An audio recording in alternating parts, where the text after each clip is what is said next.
ایک ایسا کرد مسلمان جو نہ کہ تاریخ اسلام بلکہ تاریخ عالم کے مشہور اور بڑے فاتحین و حکمران میں سے ایک تھے۔ میری مراد الناصر صلاح الدین یوسف بن ایوب، جنہیں عام طور پر صلاح الدین ایوبی کے نام سے جانا جاتا ہے۔ صلاح الدین ایوبی رحمۃ اللہ علیہ 1138 عیسوی میں عراق میں پیدا ہوئے اور بڑے ہو کر انہوں نے ایک سلطنت کی بنیاد رکھ ڈالی۔ صلاح الدین ایوبی کی قیادت میں ایوبی سلطنت نے شام، یمن، مصر، عراق اور حجاز ان بڑے بڑے عظیم شہروں پر حکومت کی۔ صلاح الدین ایوبی کو بہادری، فیاضی اور حسن خلق، سخاوت اور بردباری کے باعث نہ صرف مسلمان بلکہ مسیح بھی عزت کی نگاہ سے دیکھتے تھے۔ صلاح الدین ایوبی اپنے کارناموں میں نور الدین زنگی پر بھی بازی لے گئے۔ صلاح الدین ایوبی میں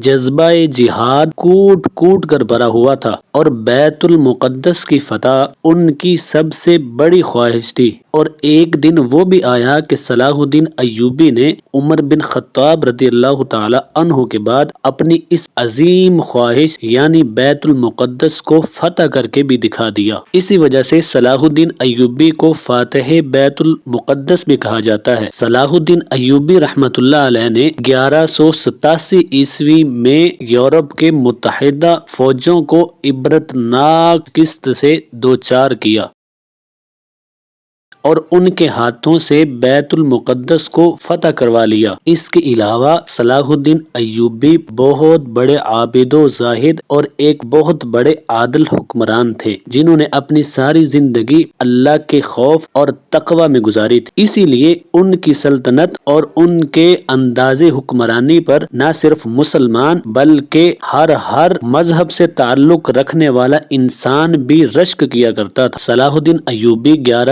1193 عیسوی میں دمشق کے اندر انتقال کر گئے، اور انتقال کے وقت انہوں نے اپنی دولت کا اکثر حصہ اپنی رعایا کو دے دیا اور اپنی رعایا کی غریب عوام میں تقسیم کر دیا تھا، اور صلاح الدین ایوبی بنو امیہ مسجد کے ساتھ متصل مقبرے میں آج بھی آرام فرما ہیں، اور اسی وجہ سے ہی صلاح الدین ایوبی کو آج بھی عالم اسلام ایک بڑی عزت اور بہادری کی نگاہ سے دیکھتا ہے۔ اللہ تعالیٰ ان کے مزار پر انوار پر اپنی کروڑوں رحمتوں کا نزول فرمائے اور ان کی بے حساب مغفرت فرمائے، اور ان کے صدقے سے ہماری بھی کامل بخشش فرمائے۔